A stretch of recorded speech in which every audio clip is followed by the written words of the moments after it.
Jackson is here, of course, is for politics. I mean, the city was located near what was the geographical center, more or less, to be, well, as a newspaper writer from England said in the 1830s, to be equally inconvenient for everybody, which is about right. And Jackson kind of had that stigma, and still does in a lot of parts of the state as being inconvenient, but it was chosen, the city of Jackson, the site was chosen for politics. So the normal things that create a city, major waterways, major transportation routes, great natural resources close at hand, weren't here. It was here because this was the closest they could get to the center, and having a navigable river. The Pearl River was navigable most of the year back then, so you could have boats up and down. And high ground, if you'll notice where the old Capitol is, and the old part of Jackson, even in 1979, the famous Easter flood, that didn't flood. If you look at a map, there's a great color map that shows as Jackson annexed ever larger, and the tiny little center is the original part. It's much larger now as it expanded out to pretty much the northeast corner. State system initially designed to be for military purposes, to be able to get people out of the cities in case of an attack, and military troops back and forth to wherever they needed to go quickly, based apparently on the Autobahn in Germany, which Eisenhower saw during World War II. So that began to be developed in the 50s and 60s, and it's an interesting phenomenon. It sort of goes counterintuitive to what you would think. You would think if you build a bigger road that's wider with better bridges, the traffic will get easier. In fact, it gets worse.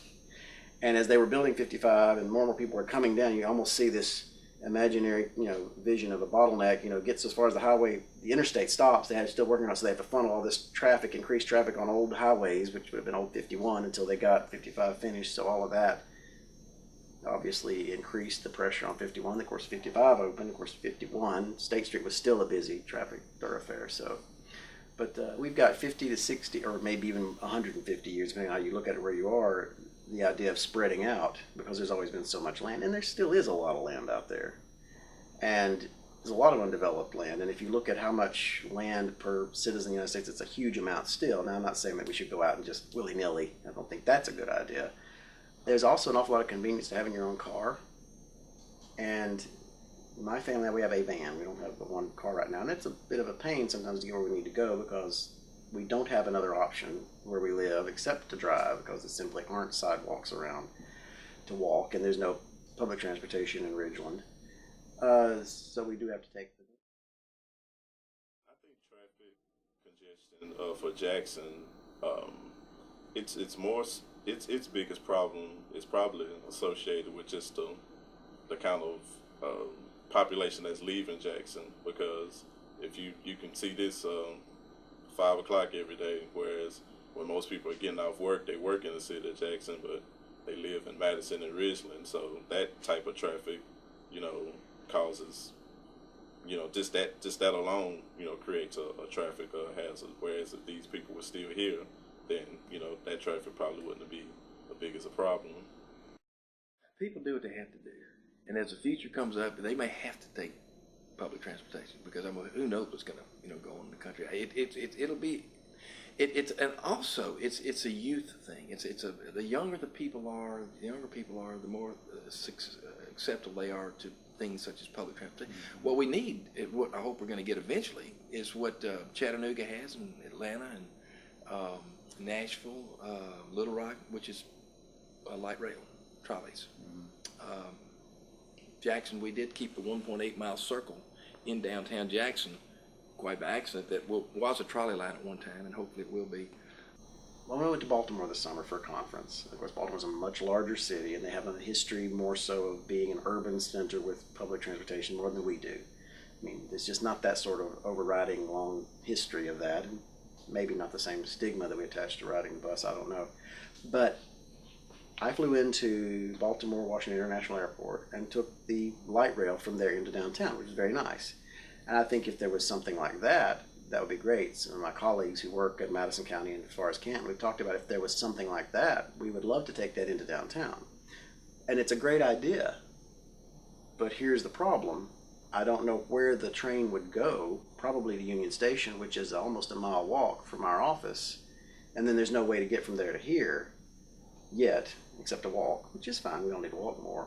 So it's just sort of trying to figure out how that's going to work. And there's really not yet the infrastructure to do all of it anyway. Well, that's a great idea. And I know that me personally, if that opportunity was there, I'd take advantage of it, at least to come back and forth to work. Now, would I do the same to go shopping or go to a movie? I don't know.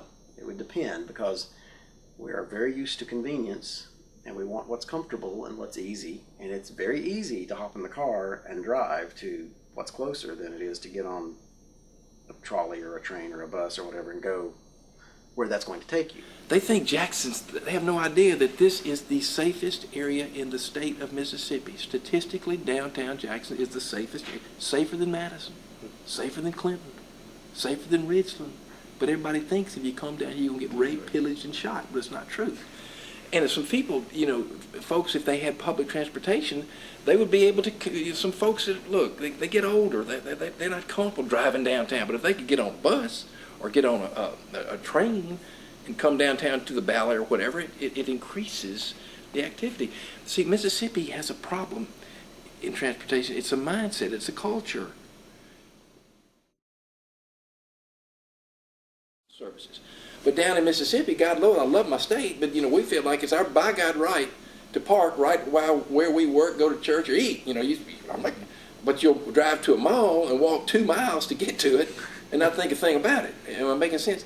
So public transportation, the only way it's going to work now,